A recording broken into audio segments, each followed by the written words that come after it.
hacer la lectura de esta porción de la Escritura. Nuevamente les voy a invitar a que se pongan de pie para que de forma reverente y atenta leamos este pasaje de la segunda carta del apóstol San Pablo a los Corintios en su capítulo número 8.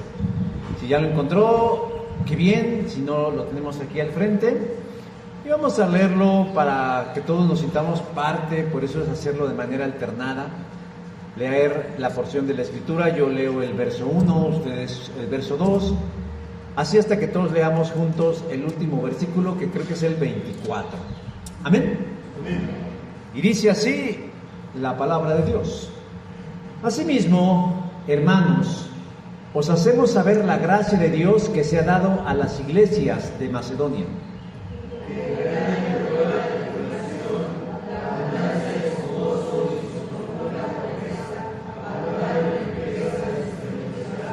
Pues doy testimonio de que con agrado han dado conforme a sus fuerzas y aún más allá de sus fuerzas.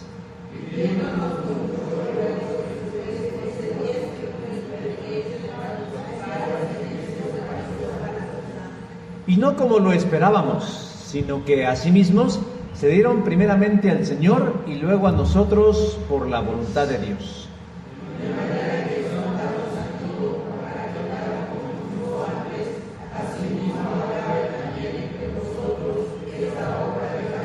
Por tanto, como en todo abundáis, en fe, en palabra, en ciencia, en toda solicitud y en vuestro amor para con nosotros, abundáis también en esta gracia.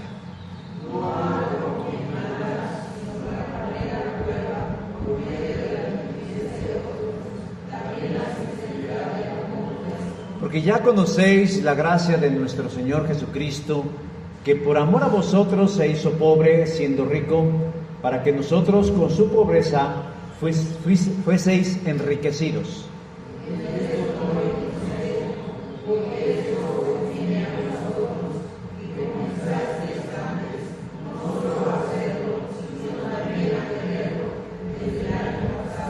Ahora pues, llevad también a cabo el hacerlo, para que como estuviste pronto a querer, así también lo estéis en cumplir conforme a lo que tengáis.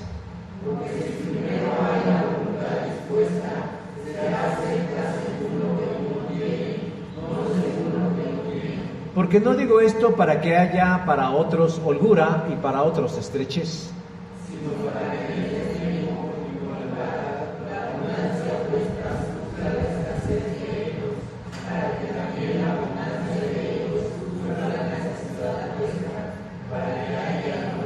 pero gracias a Dios que puso en el corazón de Tito la misma solicitud por vosotros.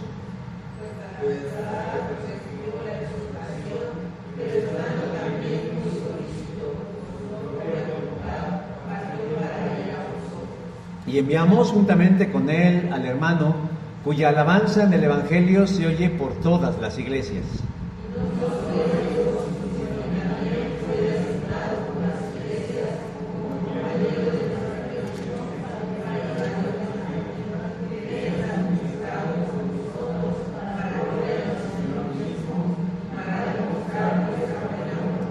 Evitando que nadie nos censure en cuanto a esta ofrenda abundantemente que administramos.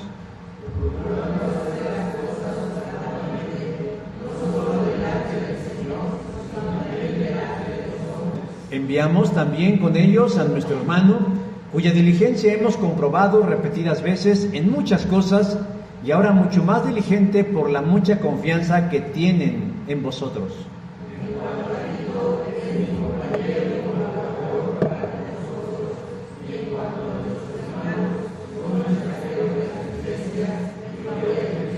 Todos, mostrad pues para con ellos ante las iglesias la prueba de vuestro amor y de nuestro gloriarnos respecto en vosotros. Amén. Pueden tomar su lugar.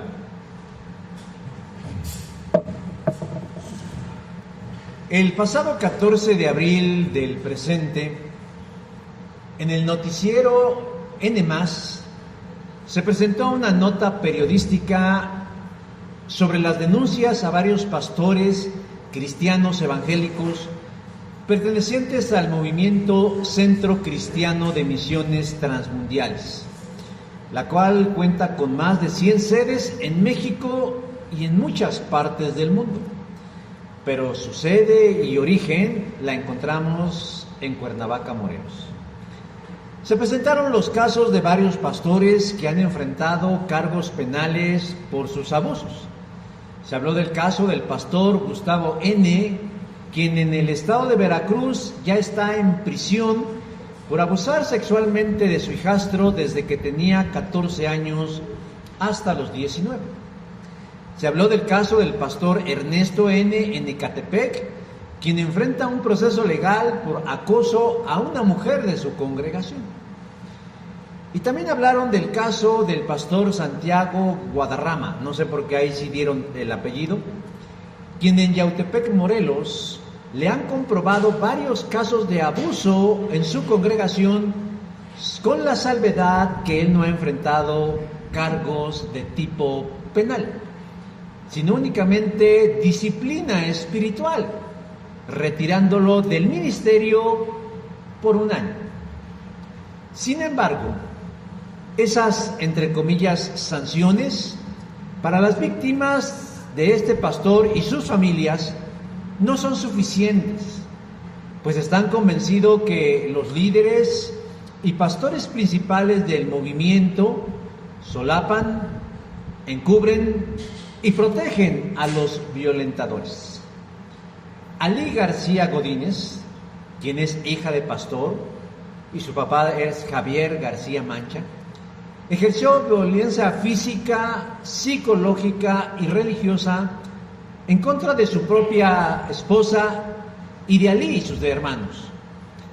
Alí huyó de su casa junto con su madre en el 2021 y a partir de esto se convirtió en activista a favor de las víctimas de abuso y violencia de parte de pastores pertenecientes a esta organización.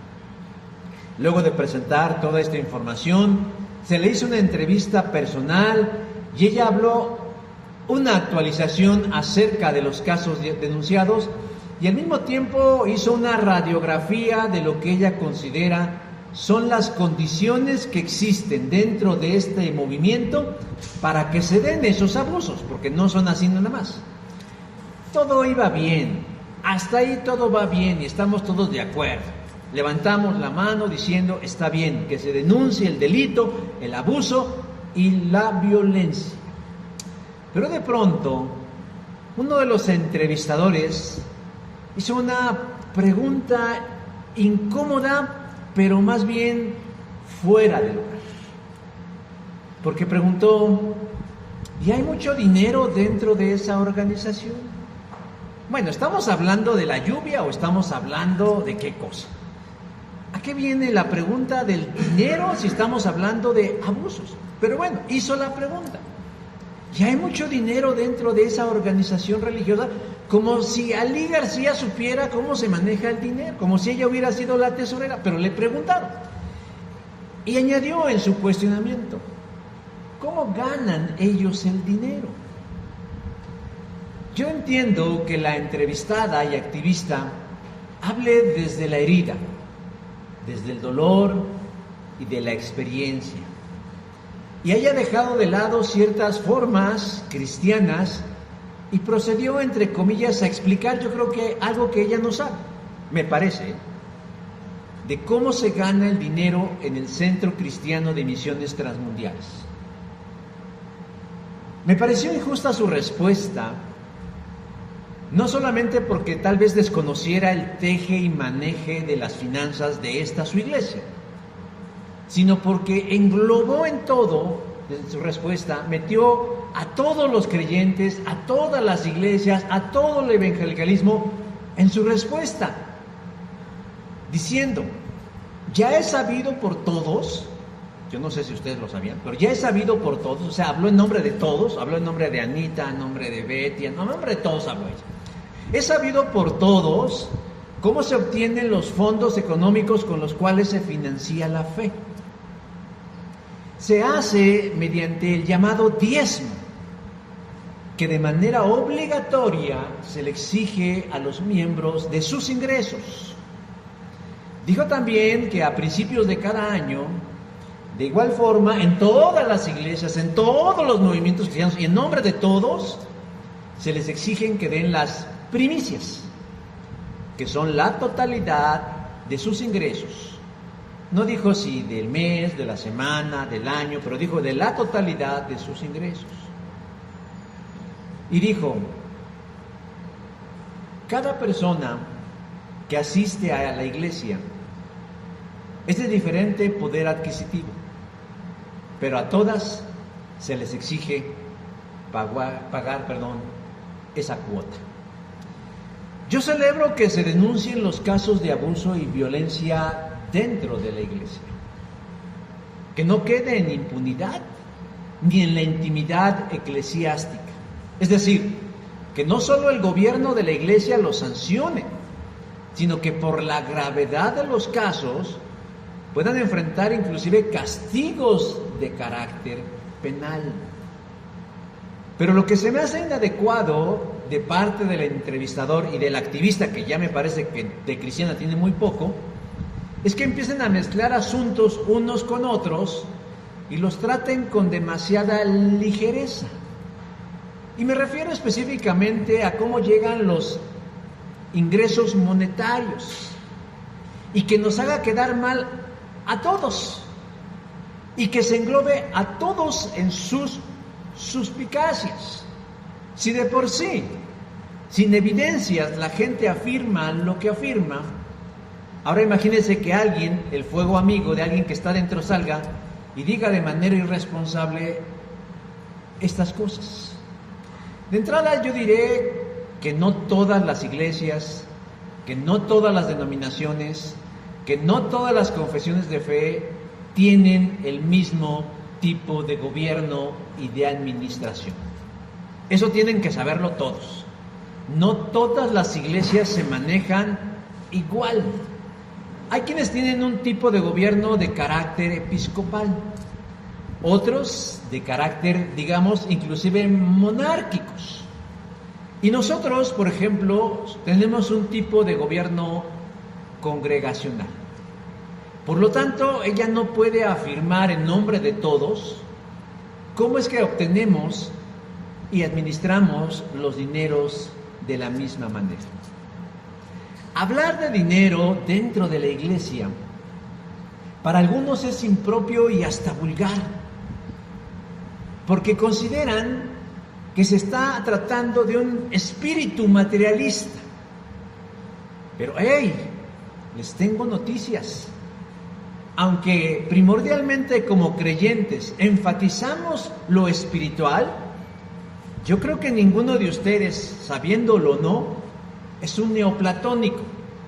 Es decir, que también se mueven en el mundo material, caminan sobre un mundo material, comen cosas materiales, nos abrazamos y somos materia, no solamente en el ámbito de lo espiritual, sino que también nos desenvolvemos en un mundo material. Y contrario a la metafísica neoplatónica, es decir, esos que piensan que todo es espiritual, que lo material es malo, están equivocados. Nosotros somos cristianos, no neoplatónicos. Nosotros somos evangélicos, no metafísicos, porque lo espiritual está vinculado estrechamente con lo material. ¿O qué? ¿Jesús se encarnó en espíritu? ¿O qué? ¿Jesús resucitó en espíritu? ¿O qué? ¿Jesús ascendió a los cielos en espíritu? No, lo hizo con un cuerpo material. Una cosa es la codicia y la ambición desmedida, y otra muy distinta, el prescindir del valor del dinero con la idea equivocada de que es en esencia malo, que es sucio y que es del diablo. Lo interesante es que todos lo perseguimos, aunque pensemos que eso es el dinero. Es el uso y el manejo que le demos al dinero lo que definirá su carácter moral. Si yo tengo dinero y lo uso para comprarme cervezas, drogas y mujeres, desde luego que ese dinero es malo. Pero si yo lo uso para darlo a los pobres, a las viudas, a los necesitados y extender el evangelio, el dinero es bueno. Pablo fundó una iglesia en el sur de Acaya, específicamente en la ciudad de Corinto. Estuvo ahí aproximadamente año y medio y de ahí se trasladó a la ciudad de Éfeso. Desde ahí escribió una primera carta a esa iglesia para corregir actitudes y conductas poco cristianas entre ellos. Pablo de Éfeso se fue a la región norte de Macedonia, según Hechos capítulo 20, verso 2, o sea, al norte. Y hasta ahí, estando él en la región de Macedonia, llegó Tito, no Tito Capotito, Tito, un entrañable hermano y colaborador de Pablo con muy buenas noticias, diciendo: la primera carta que escribiste a los corintios dio buenos resultados. Hicieron cambios, ajustes y precisiones en sus vidas, pero además disminuyeron su animadversión hacia ti, Pablo. Y eso a Pablo le dio mucho gusto, por lo que decidió escribirles una segunda carta. En esta segunda carta, además de tratar asuntos diversos, Pablo tocó un tema importante. Les recordó que un año atrás los creyentes de Corintio, por iniciativa propia, deseaban contribuir a una colecta que se estaba llevando a cabo en varias iglesias a lo largo del territorio de Israel para ayudar a los hermanos necesitados en Jerusalén, quienes estaban atravesando por una situación difícil, tan difícil que la historia y la arqueología nos han dicho que la condición de los cristianos en Jerusalén era de mendicidad. Andaban tan pobres que ya tenían un hoyo en la mano, tenían un agujero en la mano. Y contrario a lo que puede pensarse, este movimiento de mandar recursos monetarios, de juntar dinero y enviarlo a Jerusalén, no nació del liderazgo. No fue idea de Pedro, no fue idea de Juan, no fue idea de Santiago, no fue idea de Pablo. Fue de los mismos creyentes, de las distintas iglesias. ¿Cómo se pusieron de acuerdo si no tenían redes sociales? No lo sé, pero se pusieron de acuerdo y al conocer la estrechez en la que vivían los hermanos en Jerusalén, pusieron manos a la obra. Hoy en día, mis hermanos, muchos, inclusive dentro de la iglesia, se cuestionan cómo se hace uno de recursos financieros para que la iglesia funcione, para cumplir la misión. No solo de existir, sino de financiar el avance y el establecimiento del reino de Dios en nuestra comunidad y en el mundo. Se les llama ladronas, manipuladoras, estafadores y vividores a quienes están o estamos al frente y administramos los recursos. Y no voy a decir que no, sí hay gente así, pero siempre será la excepción. Porque la inmensa mayoría hacen milagros, verdaderos milagros, con los recursos que ingresan en su iglesia. Por eso, el día de hoy yo quiero que juntos respondamos a una pregunta fundamental y que tal vez alguien les va a hacer, como la hizo este entrevistador. ¿Cómo se obtienen los recursos económicos para que una iglesia cristiana funcione? ¿Cómo se hace? Bueno, el pasaje nos da 3 respuestas claras y contundentes a través de acciones que las iglesias de Macedonia, que la iglesia de Corintio y que el mismo Pablo hicieron y que nos la dejan como un legado, no para meditar, sino para actuar en consecuencia. La primera respuesta a esta pregunta: ¿cómo se hace la iglesia bautista Dios es Amor de Tláhuac de los recursos para que pueda funcionar? Bueno, la respuesta la encontramos en el verso 1, siguiendo el ejemplo de los macedonios. Hermanos, os hacemos saber la gracia de Dios que os ha dado a las iglesias de Macedonia. Tradicionalmente,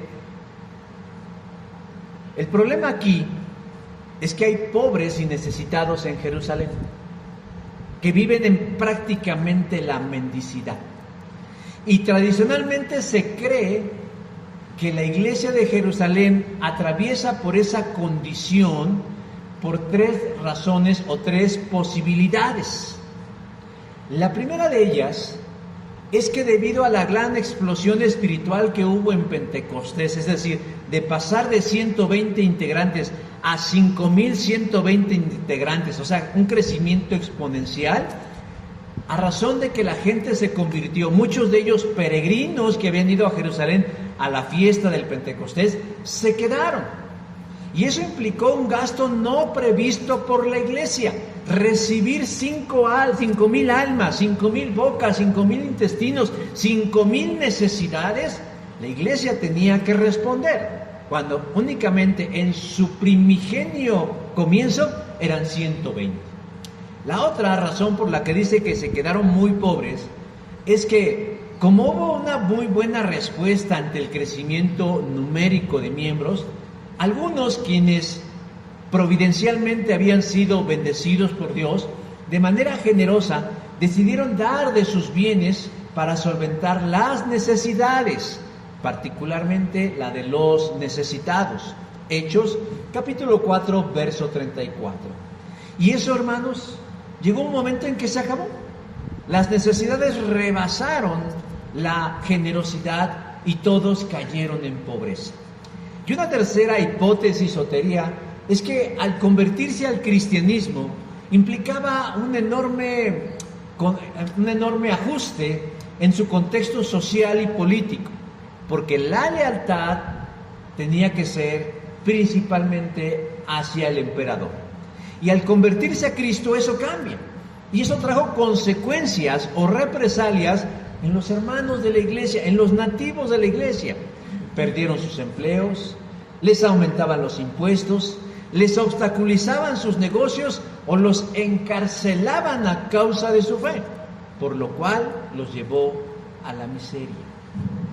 Cada una de estas cosas que yo acabo de mencionar son teorías muy plausibles, es decir, pueden ser certeras, pero resulta que la pobreza no únicamente incidió sobre la iglesia, sino sobre toda la ciudad de Jerusalén. Conocer de historia nos ayuda a comprender mucho mejor no solo la condición de ellos, sino comprender cómo es que se dio una ayuda tan generosa de parte de las otras iglesias, particularmente de las iglesias de Macedonia. Entre los años 45 y 63 después de Cristo, esa región del mundo, el Medio Oriente, fue duramente afectada por una poderosa hambruna, la cual tuvo una multifactorial causa: económicas, políticas, climáticas y hasta espirituales. Los creyentes de Jerusalén no escaparon a la hambruna ni a la crisis que padecían. Era tanta su pobreza que decía hace un rato que ellos vivían inclusive en la mendicidad. Pero la hambruna no solo afectó a Jerusalén, afectó a otras regiones, a la región de Acaya, donde estaban los corintios, y a la región de Macedonia, donde estaba Pablo, de tal manera que la hambruna hizo sus estragos desde el norte hasta el sur, o del sur hacia el norte, como quieran verlos. Sabiendo esto, mis hermanos, y entendiendo lo complejo del problema, podemos darnos cuenta de lo valioso que resulta la respuesta de algunos creyentes en querer ayudar a los hermanos pobres de Jerusalén. Siempre que tengamos la oportunidad, hagamos el bien a todos, pero en especial a la familia de la fe. Gálatas, capítulo 6, versículo 10 de la Nueva Traducción Viviente. Tito llegó con Pablo, le comparte las buenas noticias de su primera carta y también que se han solucionado muchos de los problemas que existían. Pablo, como dije, decide escribirles para felicitarlos y seguir manteniendo ese vínculo fraterno entre ellos. Y en medio de todo esto, él les anima y les recuerda que se sumen a la colecta que se ha estado haciendo a favor de los pobres cristianos en Jerusalén. Pues si bien todos están en las mismas condiciones, al parecer a los cristianos de Jerusalén les ha ido peor. ¿Cómo dice el refrán? Que al perro más flaco se le cargan todas las pulgas. En este caso, Jerusalén eran el perro más flaco. Esta iniciativa, como ya dije, no nació del liderazgo, sino de la grey, es decir, de los cristianos. La gente no solo sintió empatía diciendo, pobres de los hermanos en Jerusalén, no tienen con qué vivir, sino que estuvieron dispuestos a la acción. Y los mismos hermanos de Corintio, un año antes, ya habían mostrado interés por ayudar. Pero ya sea que por angas o mangas, no pudieron concretar esa intención. Para animarlos, Pablo hace uso de las iglesias de Macedonia para animarlos, quien ante la grave situación que atraviesan los pobres en Jerusalén, dice, han mostrado su amor y su bondad a las iglesias. Versículo 1 en la traducción del lenguaje actual. ¿De qué manera los cristianos de Macedonia mostraron su amor y su bondad hacia la iglesia? Se pusieron a orar. Señor Dios, te pedimos que abras las ventanas de los cielos y derrames bendiciones hasta que sobreabunden. Señor, haz que caigan codornices del cielo. Dios, derrama de tu maná sobre los pobres de Jerusalén. Señor, que la economía de nuestros países se arregle. ¿Eso fue lo que hicieron? Muy seguramente oraron, pero ellos también materializaron el amor y el interés cristiano por sus hermanos. ¿De qué manera? Juntando dinero para mandarlo mediante Pablo y Tito, y este a su vez lo hiciera llegar a su destino. Pero ¿sabe qué es lo resaltable, inspirador y desafiante para la iglesia de todos los tiempos? Es el espíritu desprendido y sacrificial de los hermanos cristianos en Macedonia, porque ellos no venden piñas, como se dice coloquialmente. Ellos no son ricos, ellos no están en mejores condiciones que otros. Incluso se puede decir que estaban peor que los hermanos en Corintio. ¿Qué dice el verso 2? Dice, a pesar de las pruebas por las que han tenido que pasar. Versículo 2 de la Biblia, Dios habla hoy. Pablo no da detalles, pero hemos de suponer que también a ellos la hambruna les afectó, y también su economía, y también sus familias, y también su vida de iglesia se veía afectada, pero eso no los detuvo, y no menguó ni disminuyó un ápice de su fe, porque dice el verso 2 de la palabra de Dios para todo, pese a todo eso, ellos estaban llenos de alegría. Hermanos, eso es desafiante. A nosotros nos dicen que la inflación está por las nubes y lo primero que hacemos es preocuparnos, angustiarnos y no gastemos, no hagamos nada porque la crisis está fuerte. Nos quejamos, pero los cristianos de Macedonia dieron a pesar de las duras pruebas que tenían y estaban gozosos, contentos, regocijantes porque sabían que Dios estaba con ellos. Y si eso todavía no nos sorprende y desafía más, Pablo sigue alentándolos a dar diciendo, a pesar de que ellos son muy pobres, sus ofrendas han sido tan generosas como si fueran ricos. O sea, no tienen, pero dan como si fueran ricos.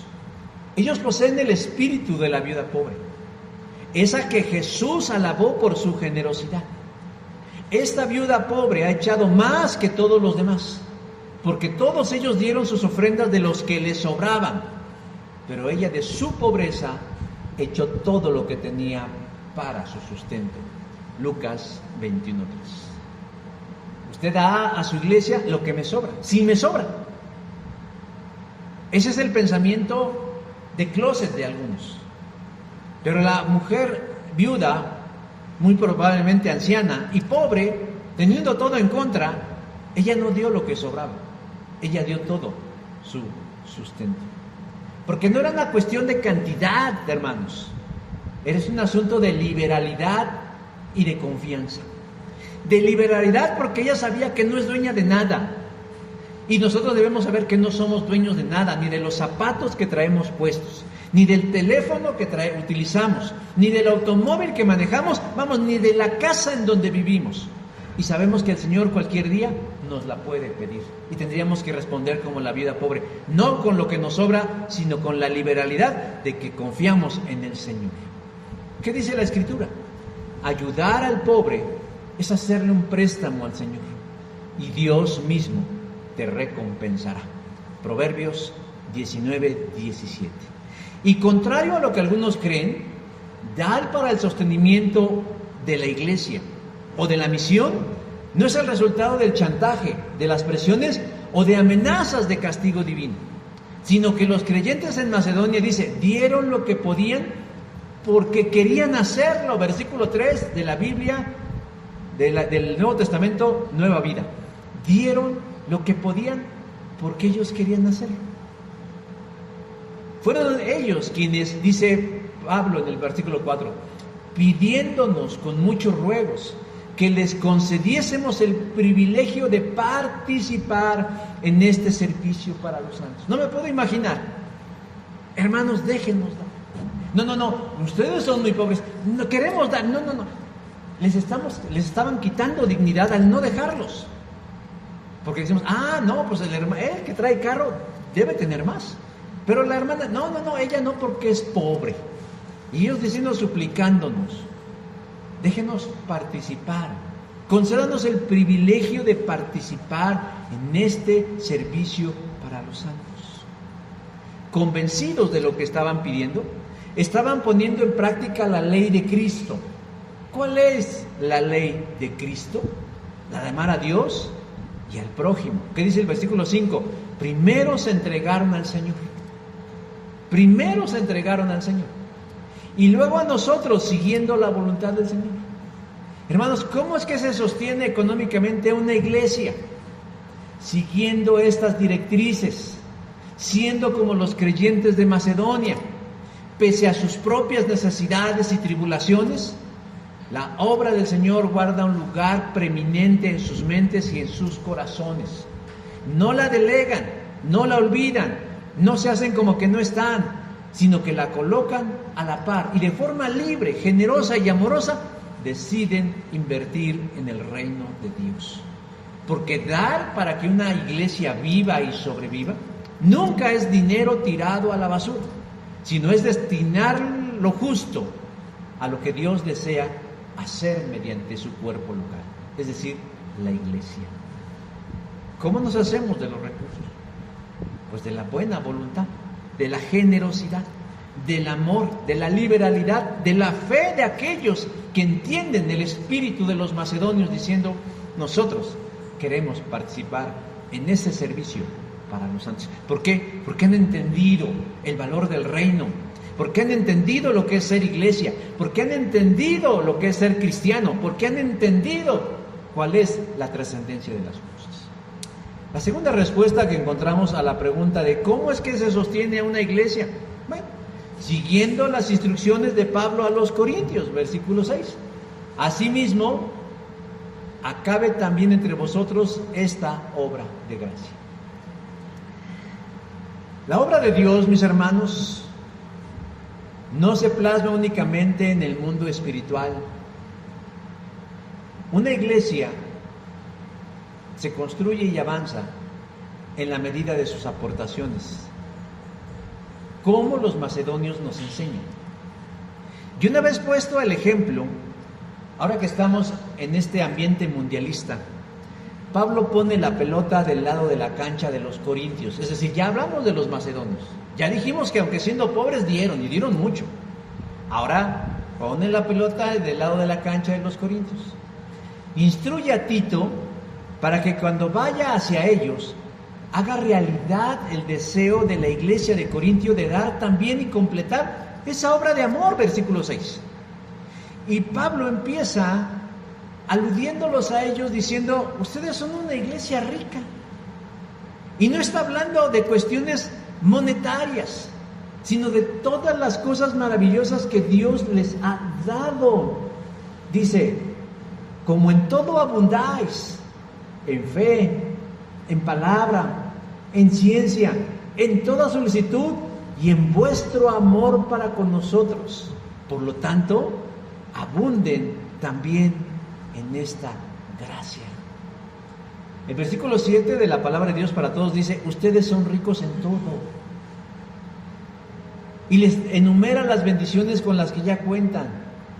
Y termina diciendo, espero que al ayudar en esta ofrenda bondadosa, ustedes también demuestren generosidad. ¿Qué se espera? Que lo que hicieron ellos, también lo hagamos nosotros. Cuando Jesús dio el mensaje a las 7 iglesias en Asia, hay una que tenía una visión distorsionada de sí misma, y era la iglesia de Esmirna. Jesús le dice, yo sé de tu sufrimiento y de tu pobreza. Y luego entre signos de admiración dice, pero tú no eres pobre, tú eres rico.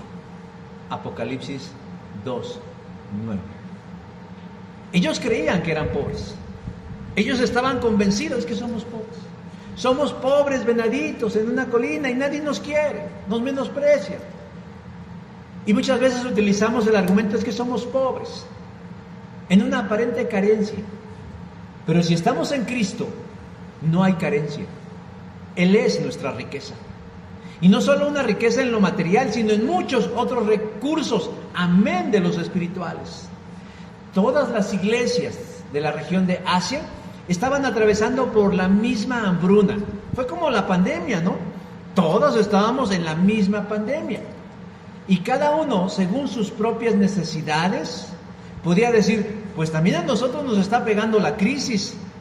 Y podíamos utilizar el argumento válido para no dar. Pero la realidad es que Dios los había bendecido. Sabe Pablo que no puede obligarlos. Sabe Pablo que no puede presionarlos. Sabe Pablo que no puede chantajearlos. Pero les muestra o les persuade que dar, que aportar, es una evidencia de una fe verdadera. Versículo 8 dice, es un modo de demostrar que su amor es verdadero. Es una manera de demostrar que amamos a Dios. Pues si dicen que son discípulos de Jesús, no pueden ser indiferentes, no pueden ser ciegos, no pueden ser sordos, no pueden ser tacaños para no participar. Una de las máximas del discipulado cristiano, ¿cuál es? Ser como Cristo. ¿Y qué nos dice el apóstol Juan? El que dice que está en Él, ¿qué? Debe andar como Él andó. Si usted anda por la vida diciendo yo soy cristiano, piense en esto. Usted debe andar como Él anduvo. Y si usted no anda como Él anduvo, entonces usted no es cristiano. ¿Quién sabe qué será? Cristino, diría mi hermana Adriana. Es cristino, pero no es cristiano. Porque si somos cristianos, dice Juan, usted debe andar como Él anduvo. Pedro, Pablo y Juan coinciden en este mismo pensamiento. Jesús es nuestro modelo a seguir. Y Él nos enseña a ¿qué? A dar.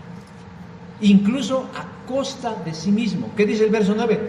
Ya conocéis la gracia de nuestro Señor Jesucristo, que por amor a nosotros, siendo rico, para vosotros con su pobreza, ya conocéis la gracia de nuestro Señor Jesucristo, que por amor a vosotros se hizo pobre, siendo rico, para que vosotros con su pobreza fueseis enriquecidos. Versículo 9. O sea, ¿no les inspira el ejemplo de los macedonios? Está bien. Pues sigan el ejemplo de Jesús, que Él siendo rico se hizo pobre, para que mediante su pobreza nosotros fuésemos enriquecidos. Pablo no puede obligarlos, Pablo no puede presionarlos, pero sí puede persuadirlos, tratando de convenciendo, apelando primero al modelo de otros, pero también al modelo de Jesús y a sus propias intenciones. Ellos un año antes habían expresado su interés y su deseo de querer aportar. Ahora, la gran pregunta de los 64,000 es, pues ¿cuánto hay que dar? ¿Cuál es la medida del dar? A mí cómo me molesta, pero en buena lid, no creo usted que me termino odiando. No, me es incómodo cuando alguien hace algo y digo, ¿cuánto es? Ay, lo que quiera dar. ¿Cómo lo que quiera dar? Yo quiero dar $1, ¿no? Ay, tacaña. Pero ¿qué tal si doy 1,000? Ay, no, qué bueno. No, o sea, igual pasa aquí. Decimos, es que hay que dar. Bueno, pero ¿cuánto hay que dar? ¿Cuál es la medida? Muchos apelan a una figura veterotestamentaria del diezmo. aunque existe un álgido debate acerca de si está vigente o no el diezmo. Hay quienes se cuelgan del diezmo diciendo, no, para que sean cantidades exactas, ¿cuánto ganas? Gano 100,000 pesos. Ah, bueno, pues vénganos, el 10% de 100,000 son 10,000, ¿no? No, yo gano 100 pesos, bueno, pues el 10 son 10 pesos. Algunos dicen ahí, pero hay otros tramposos que se eximen bajo el falso argumento de que, pues ya está abrogado el diezmo. O sea, ya estamos según ellos han de ser dispensacionalistas, porque dicen, ya estamos en otra dispensación, en la de la gracia. Ojo, la gracia siempre ha habido gracia, siempre ha habido gracia, desde el primer día hasta el último será manifiesta la gracia. Pero dicen, es que ya no está vigente. Y tienen razón, en cierta manera, eso viejo demostró su ineficacia, pero funcionó en su momento. Y el diezmo entra dentro de esas cosas. Solo que, híjoles, pues siempre estamos acostumbrados que en la iglesia se nos den buenas noticias, evangelio. Pero a veces pareciera que el evangelio son malas noticias, porque Jesús y los demás escritores del Nuevo Testamento, inspirados por el Espíritu Santo, hablan de generosidad, hablan de abundancia al momento de dar, versículo 3. Y el diezmo viene a ser ya no la medida máxima para el dar, ya di el 10%, no, viene a ser la medida mínima, es decir, de ese punto para arriba es lo que hay que dar. Claro, debe hacerse con sinceridad, porque Dios acepta esa ofrenda. En algunos grupos cristianos existe un tipo de fiscalización. ¿Qué significa eso? Que imponen cuotas, cantidades específicas, en base a ciertos parámetros que no son bíblicos. ¿Dónde vive usted? No, pues yo vivo en Coyoacán. Ah, pues según Sapo es La Pedrada. ¿Dónde vive usted? No, pues vivo en Chalco. ¿Dónde vive usted? No, pues en Ecatepec. No, a este no lo dejen entrar porque ese se va a robar los diezmos. O sea, realmente imponen esas cantidades o esos criterios bajo parámetros que no son bíblicos. ¿A qué se dedica usted? Yo soy doctor. Ah, a este tanto. ¿Usted qué es? Obrero. Déjeme decir que esos no son criterios. Pablo dice lo contrario. Él no espera que demos lo que no tenemos. Versículo 12. O sea, Dios no está esperando que demos lo que no tenemos. Es que como esta iglesia es fifí, aquí todos damos de 1,000 pesos para arriba. Y están contradiciendo a Pablo, que está inspirado por Dios. Dice, él, refiriéndose a Dios, no espera que demos lo que no tenemos. ¿Qué significa esto, hermanos? Que no todos podemos dar lo mismo. Que no todos podemos dar la misma cantidad. Sino debemos dar conforme a lo que Dios nos ha provisto.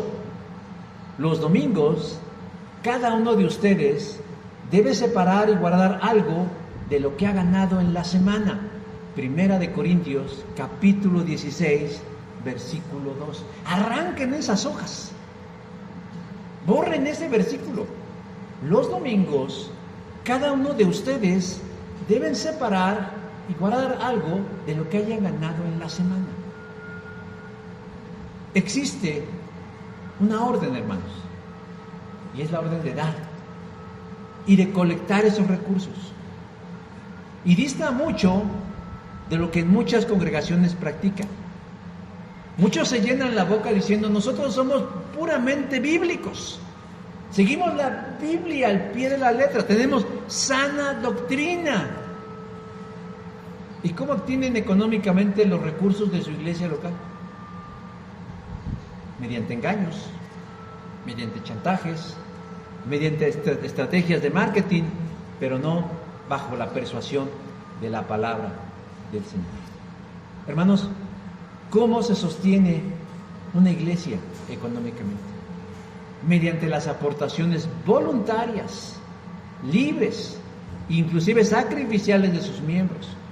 Nadie es lo suficientemente pobre para no dar, porque debe ser acorde a sus posibilidades y recursos, tomando como medida mínima el diezmo del Antiguo Testamento.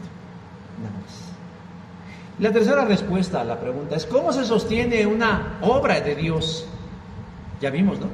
Siguiendo el ejemplo de los macedonios, siguiendo las instrucciones de Pablo y siguiendo al mismo Pablo, diciendo, verso 16, gracias a Dios que puso en el corazón de Tito la misma solicitud por vosotros. ¿Sabe usted cuánto tiempo se tardaron en juntar esa ofrenda para los necesitados en Jerusalén? ¿Una semana? ¿Un mes? ¿Un año? Yo creo que más, porque Pablo dice, hace un año ustedes quisieron dar para la ofrenda y no lo han materializado. Pues por de menos más de un año. Uno pensaría que fueron días o semanas o algunos meses, pero hay que tomar en cuenta algo, hermanos. Ellos vivían en otra época, en otro tiempo. Deje usted las redes sociales. No había Uber para hacer entregos, no había terminales para hacer transferencias ni pagos con tarjeta. Bueno, no había ni automóviles para que pudieran mover los recursos con demasiada rapidez. Había que recorrer distancias y estar sujetos a muchas cuestiones externas. Pero se calcula que el tiempo que se tardaron en juntar esa ofrenda fue de 11 años. 11 años. Y la hambruna duró 18. Pero no se crean que primero juntaron todo y luego se lo llevaron, no. Sino que quiere decir que a lo largo de esos 11 años, las iglesias del sur de Acaya y del norte de Macedonia tuvieron un flujo continuo de recursos económicos para los pobres de Jerusalén. De tal manera que no quedaron desprotegidos por lo menos durante 11 años. Implicaba ayudar a los pobres, a los niños, a las viudas, a los enfermos e inclusive a quienes estaban consagrados en el servicio de la obra. Hermanos, y eso tiene un costo. Y los hermanos de las distintas iglesias del norte y del sur cooperaron gustosa, alegre y generosamente mientras fue necesario. 11 años. Tito es un discípulo de Pablo y colaborador. Él se ofreció a ir a Corintio y ser él quien recogiera lo reunido para llevarlo a Jerusalén, versículo 16 y versículo 17. Pero Tito no iría solo. ¿Qué dice el versículo 18? Sino que junto con Tito iría un hermano. No dice su nombre, no lo identifica por su nombre. Nosotros hoy no sabemos quién es ese hermano, pero parece ser que era alguien muy conocido por todas las iglesias y era conocido por su buen testimonio, versículo 18. Les envió un hermano de quien hablan bien todas las iglesias por su trabajo a favor de las buenas noticias. Es decir, un hermano de buen testimonio, un hombre confiable, cuyos hechos lo respaldan y por lo tanto las iglesias lo recomiendan para ser él, junto con Tito, personas de confianza a quienes habían de darles el dinero y con seguridad llegara con integridad a su destino, versículo 19. Pablo, Tito y ese hermano saben que el manejo del dinero de Dios es delicado y debe hacerse con la más pura de las transparencias. No queremos que alguien vaya a criticarnos por la manera en cómo actuamos con esta gran ofrenda, versículo 20. Ya desde entonces, mis hermanos, estaba sobre la mira aquellos que manejaban los recursos, y Pablo se cura en salud, o más bien se adelanta diciendo, es que yo no quiero que nadie ande diciendo que ese dinero que se está juntando tenga un mal uso, porque ellos saben que el dinero, sobre todo el dinero de Dios, es dinero sagrado. Tengamos cuidado de ser honorables ante el Señor, pero también queremos que todos los demás vean que somos honorables, versículo 21 de la Nueva Traducción Viviente. Ellos querían transmitir eso. Si van a soltar un peso, que sepan que ese peso que van a soltar se va a utilizar tal cual para lo que lo dieron. Pero si un hermano y Tito no eran suficientes, se añade un tercer hermano, versículo 22. Enviamos también con ellos a nuestro hermano, o sea, a un tercer hermano. ¿Qué dice Eclesiastés 4:12? Que un cordón de 3 dobleces no se rompe fácilmente. Hermanos, esos recursos que estaban colectando van bien custodiados y en manos de gente honorable. Dice, de Tito puedo decir que es mi compañero y que trabaja conmigo por el bien de ustedes. Es decir, carta de recomendación. Yo doy la cara por Tito. Y acerca de los otros 2 hermanos que son enviados de las iglesias y que honran a Cristo. ¿Quién respaldaba a los hermanos? Las iglesias, versículo 23. Las iglesias sabían quiénes eran ellos. Por lo tanto, les quieren dar confianza a los corintios diciendo, si van a dar, tengan la certeza, tengan la tranquilidad, tengan la confianza, tengan la paz de que ese dinero va a llegar bien, que no se va a desviar ni se va a mal utilizar. Pablo da las cartas credenciales de en manos de quién va ese dinero. Son gente de fe, avalados por su iglesia, avalados por su testimonio, avalados por su conducta, gente honrada, honorable y dispuesta. Una de las muchas críticas que se le hace a las iglesias tiene que ver con el manejo y el destino del dinero.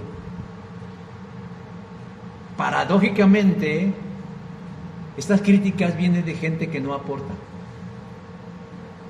Y no porque no tenga, sino porque no tiene confianza en quienes lo administran. Oigan, pero a mí eso se me hace un contrasentido.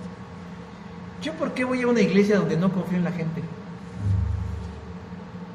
O sea, ¿por qué voy a estar en una iglesia donde no confío en el pastor, no confío en el tesorero, no confío en el administrador, no confío en el diácono, no confío en el ministro de alabanza, no confío en la maestra, no confío en el superintendente, no confío en nadie?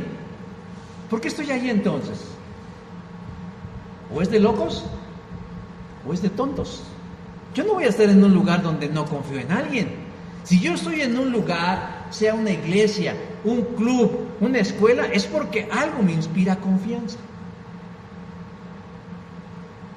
En ese sentido, hermanos, hay gente que no da no porque no tenga, sino porque no confía. Sé que se han dado casos, no vamos a tapar el sol con un dedo, en donde se han adueñado de los dineros y de los bienes de la iglesia. Y en cierta forma, también es responsabilidad de la iglesia que eso haya sucedido. Tiene que ver con los tipos de gobierno o de estructura administrativa que tienen esas iglesias, en donde han hecho al pastor el único capaz de conocer y de manejar los recursos. Tiene que ver con eso. El pastor puede acceder al dinero, decidir del dinero y gastar el dinero. No existe una junta administrativa, un comité de ancianos, un diaconado sano que lo regule, que lo vigile, que lo fiscalice, que le pida cuentas. Hermanos, por esa y por muchas razones yo soy bautista. Porque la iglesia bautista se caracteriza por su tipo de gobierno congregacional. Es difícil, pero no imposible, que algo así suceda. Porque el liderazgo de la iglesia necesariamente tiene que rendir cuentas a la asamblea de lo que entra y de lo que sale. Y si usted no pregunta y no pide, en esta o en cualquier iglesia, también es su responsabilidad. Y no ande por las calles diciendo, ahí se roban el dinero. Y usted fue a preguntar. Y usted pidió una explicación. Y usted da, porque entonces eres parte del problema y no de la solución. Por eso, mis hermanos, la elección de quién o de quienes manejen los recursos de la iglesia debe llenar cierto perfil. ¿Como el de quién? Pues como el de Tito y como el de estos 2 hombres anónimos mencionados, gente honrada, honorable, íntegra, probada, que no necesita que los amenacen con el petate del muerto, de que Dios los va a castigar, sino que saben hacer lo correcto. Pablo termina esta sección pidiéndole a los hermanos que cuando llegue Tito y los otros 2, los traten bien. A mí me llama la atención nada más como dato. Dicen, ya no existen los apóstoles, ¿verdad? Ya dicen que no existen. Bueno, pues aquí dice que estos 3 eran apóstoles. Dice, así que demuéstrenle su amor y pruébenles a todas las iglesias que están justificadas nuestra jactancia por ustedes ante estos enviados. La palabra que utilizó Pablo es apostolos, apóstoles, porque la palabra apóstol no es un título nobiliario, es una función. Ellos eran apóstoles, eran enviados de la iglesia para cumplir una misión de la iglesia. Y dice, pero demuéstrenles amor, respeto, demuéstrenle a ellos y a todos, porque estamos orgullosos de ustedes, versículo 24. Resulta interesante que dentro de la iglesia la gente ponga en las manos de sus líderes lo más valioso que tienen. Ponen en la mano de los pastores y de las iglesias su familia. Traje a mi familia, traigo a mi bebé para presentarlo, ore por él. Ponen en manos de sus líderes sus secretos. Pastor, tengo algo que no me deja dormir, se lo voy a confesar. Ponen en manos de sus líderes sus arrepentimientos, sus pasados, sus emociones, sus anhelos, sus sueños, cosas que yo creo que son valiosas y para lo cual no hay dinero que valga el poder comprarlos. Pero cuando se trata de dinero, ahí sí entonces eso no lo ponemos en manos. Yo sé que hablar del dinero es un tema delicado. Es tan delicado, hermanos, que yo si hablo del pecado, no hay ningún problema. Si hablamos de inmoralidad sexual, no hay ningún problema. Si hablamos de herejía, no hay ningún problema. Si hablamos del juicio final, no hay ningún problema. Pero si hablamos del dinero, ahí es donde empieza el problema. Usted pregúntele a la gente cualquier cosa. ¿Qué le gusta comer? ¿Dónde le gusta pasear? ¿Cuál es su película favorita? ¿Qué música le agrada? ¿Qué hizo ayer en la tarde? ¿Qué va a hacer mañana? Y la gran mayoría le va a contestar abiertamente y con sonrisa. Pruébelo, Pregúntele, ¿cuánto ganas? ¿Por qué quieres saber eso? ¿Cuánto ganas? Eso no lo quieren tocar. No estoy diciendo que lo deban decir, pero noten la reacción de la gente cuando les dices, ¿cuánto ganas? ¿Cuántos son tus ingresos? ¿Cuánto entra en tu bolsillo? No, pues lo suficiente. Lo necesario. Lo que necesito. No, pero eso no es una cantidad. ¿Cuánto ganas? ¿Por qué quieres saber? ¿Me vas a querer secuestrar? ¿O les da pena porque ganan muy poquito? ¿O ganan mucho que no quieren decirle a los demás? Pero no quieren tocar ese tema. Cuando se toca el tema del sostenimiento en la iglesia, los oídos se cierran, la conciencia se endurece y para autojustificarse empiezan a decir que hablar de dinero es mundano, es vulgar y es intimidante. Pero pregúntese, de veras, en un acto de introspección, pregúntese, ¿cómo cree usted que es posible llevar a cabo la obra de Dios en el mundo? ¿Cómo cree usted que debe ser para que una iglesia funcione? Yo sé que se requiere gente dispuesta, entusiasta, espiritual, capaz, simpática, guapa, así como todos ustedes. Pero también se requiere dinero. Porque mucho de lo que se realiza aquí no se paga con bendiciones ni con buenas intenciones. Cuando llega el recibo de la luz, no le decimos al teléfono, oiga, aquí van unas 450 bendiciones de los hermanos. Cuando llega el recibo del agua, decimos, aquí están los 787 de bendiciones de los hermanos. Vamos a hacer una comida para la escuela bíblica de verano. Llegamos a la librería Marata, que son nuestros hermanos. Hermano, ¿cuánto cuesta el paquete? Cuesta 3,000 pesos todo el paquete. Bueno, aquí hay 3,000 oraciones de los hermanos. ¿Ustedes creen que me van a dar las cosas? ¿Creemos acaso eso? No se paga con buenas intenciones, ni con bendiciones, ni con buenas... No, ¿saben? Ni siquiera su salvación fue gratuita. Alguien la pagó. No ustedes, pero alguien la pagó. De igual forma, hermanos, a nosotros nos toca pagar lo que otros deben recibir. de parte de Dios. Porque desde el folleto más pequeño hasta el egreso más grande, todo debe cumplir la voluntad de Dios. Y así es como se financia una iglesia. No hay ningún misterio. No se requiere saber de física cuántica. Simplemente que a veces no queremos ver esta realidad, porque la consideramos demasiado mundana. Amén. Vamos a ponernos de pie antes de que se me desmayen por el calor. Yo hoy que le dije al Señor, el Señor envíales lluvia para que se me refresquen un poquito. No se me desmayen, no se me agüiten. Vamos a hacer una oración al Señor por este punto. Señor Dios, confiadamente nos acercamos al trono de la gracia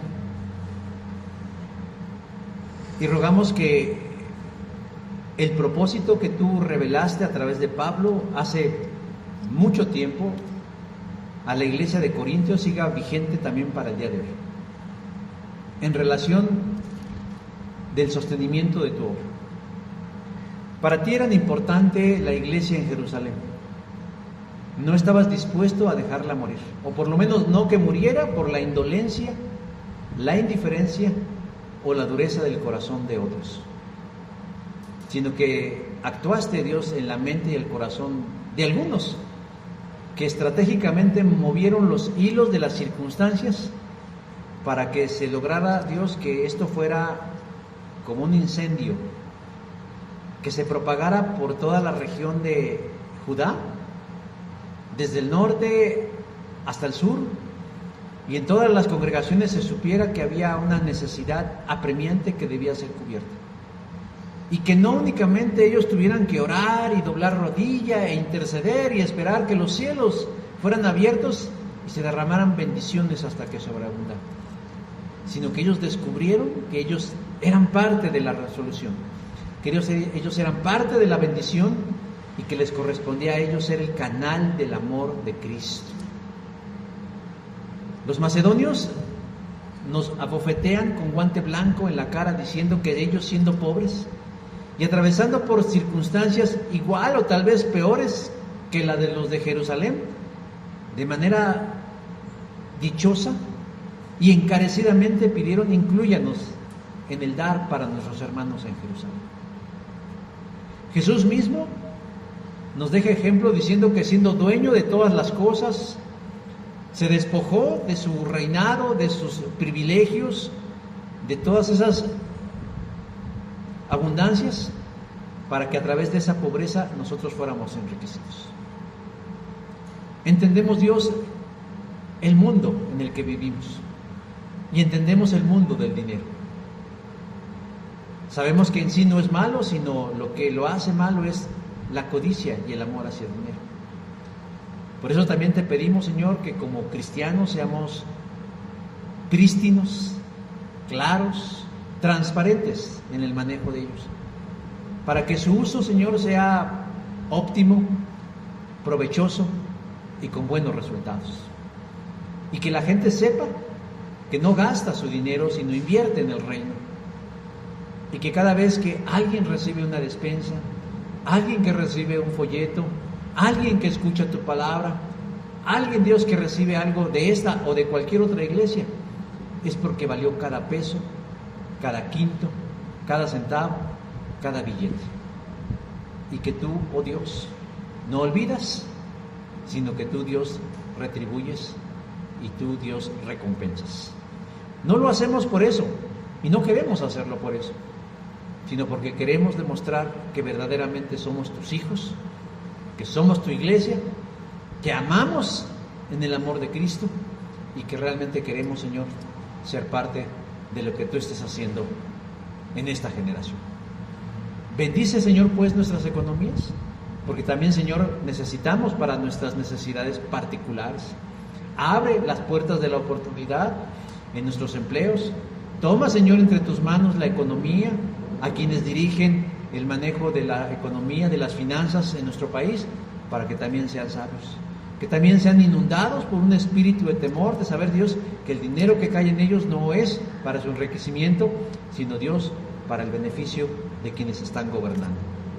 Pero, mientras tanto, a nosotros déjanos hacer esa pequeña parte personal e individual que como individuos o como familia hacemos, y que nunca echemos el saco roto, Señor, que el sostenimiento económico de tu iglesia depende de tus hijos y de tus siervos. Claro, porque tú estás detrás de nosotros, bendiciéndonos, proveyéndonos y providencialmente dándonos lo que todos y cada uno necesitamos en ese y en todos los sentidos.